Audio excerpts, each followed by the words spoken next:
VW have released the Scout brand again, but is it going to save them from bankruptcy? So way back in the 60s, about 1961, I think, there was a brand in America of pickup truck called Scout, and I think it was owned by International Harvesters. Now it's gone through a couple of ownerships, and VW bought the name Scout, and they've gone and resurrected, relaunched the Scout brand. Now, VW, I think, are in financial problems. They've closed a couple of factories, or closed one factory in Germany. They've laid off some people. They're having difficulties. I mean, I think that their debt level is about the same as what Tesla's is, but Tesla's got the cash, 33 billion plus American in cash and reserves, whereas VW's got that in debt. But they've gone and relaunched the Scout brand. So let's just have a quick look at it. So what we'll do first is have a look at the short video clip that they've released. The old Scout, I think it finished production in 1991. Now, I've had to mute the sound here because they're playing a lovely Creedence Clearwater Revival song from that era. Geez, they were a good band. And I don't want to get a copyright strike. So, yeah. So this is the old Scout. Now, I think it was only available in America. I don't know if it was available anywhere else. Correct me if I'm wrong. Thank you. And what they've gone and done is brought the name and turned it into a modern vehicle that is going to be electric. And it's also going to have a petrol extender, possibly. We'll cover what it's got in it in a minute. So here you see the old one, and they bring out a new one. Now, you know, it doesn't look too bad, this new one. It looks very much like a Rivian. So here it is, the Scout. It's going to come in two versions: the old pickup truck or ute for us in Australia, and an SUV. So that's very much like the Rivian. You've got the R1T and the R1S. So there we go. And reservations are now open if you go to scoutmotors.com, which we'll do in a minute. We interrupt this broadcast. If you could just pop down to the description section and have a look at my Ko-fi page and my Tesla referral. Thanks very much. So these don't look too bad. As I've said, they look very much like a Rivian. And I've driven a Rivian R1S, the SUV. Very, very nice car. So looking at their website, scoutmotors.com, you can see the vehicles here. I'm not too sure if this is CGI generated or not. Now, up here it says reserve, which you can click on, and you've got the SUV called the Traveller and the Terror, which is the truck.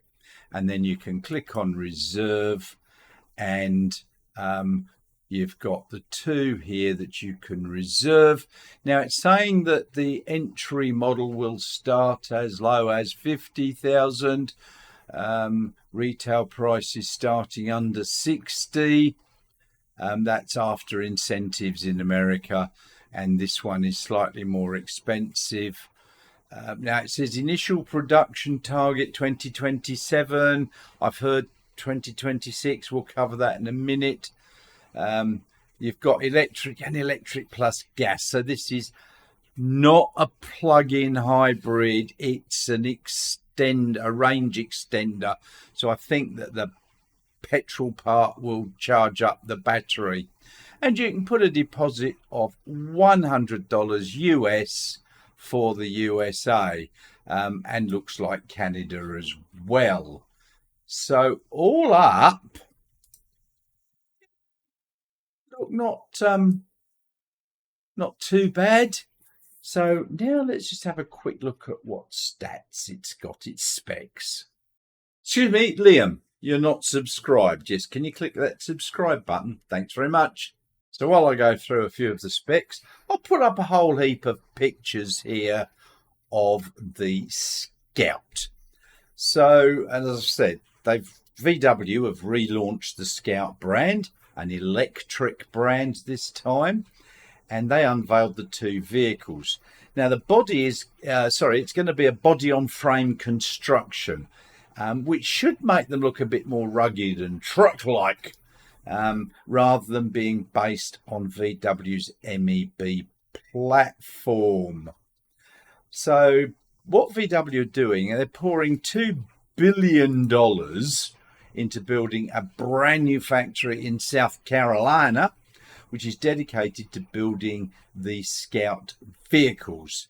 Now, depending upon who you listen to, they're saying that the first prototypes should come off the production line in 2025 before full-scale production commences in 2026 or 2027.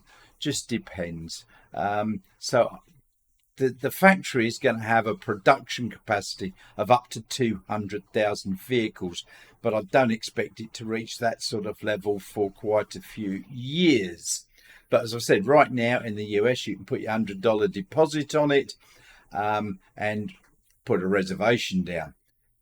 So they're expecting that SUV will appear before the truck.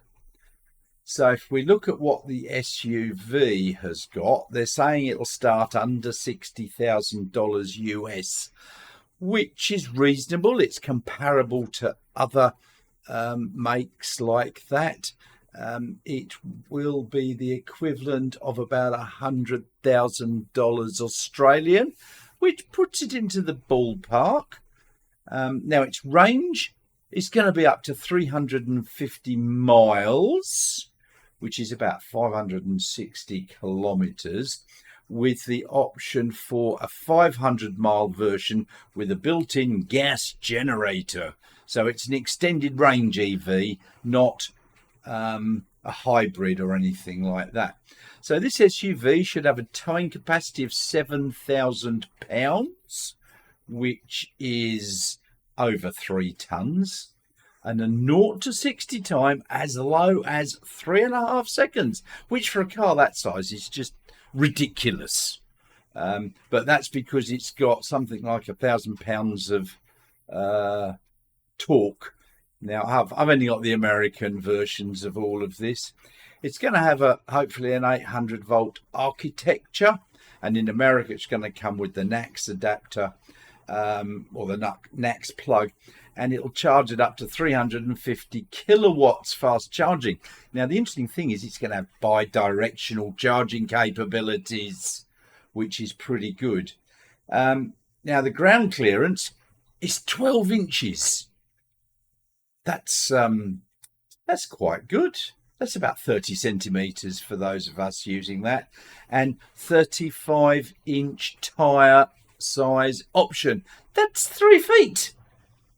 And it will be able to afford 3 foot of water.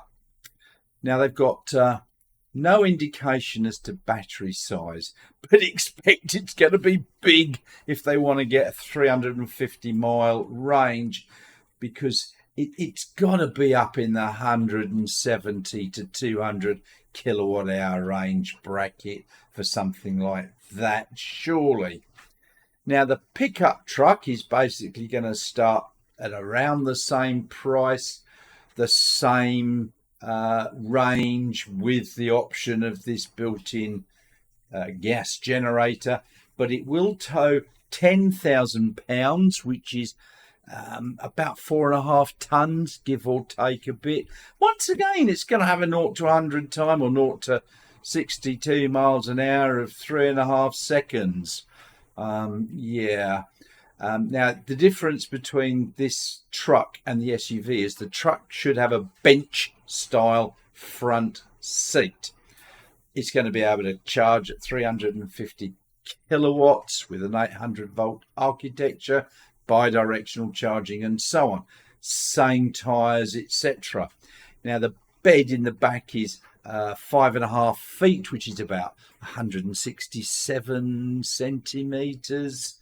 And it's going to offer power outlets. Now in America they say 2 120 volt and 1 240 volt. Here in Australia it would only have to be 240 volts. So there we have it, the Scout. They're going to have, as I've said, they've got the two versions, the Traveller and the Terror. So what do you think about them? Let me know in the comments below what you think about that. I mean, to me, yeah, it's a bit ugly, but it's a big truck or ute.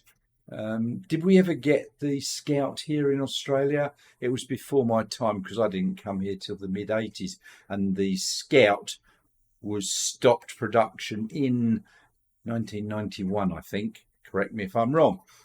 So will it come here? Do you think it's going to help save VW? Let me know in the comments below. Thank you very much. Now, while you're down there, don't forget, there's that like and subscribe buttons. Please push them. It does help the channel very much. And also in the description below, links to my Tesla referral. Here in Australia, you'll get a $700 discount.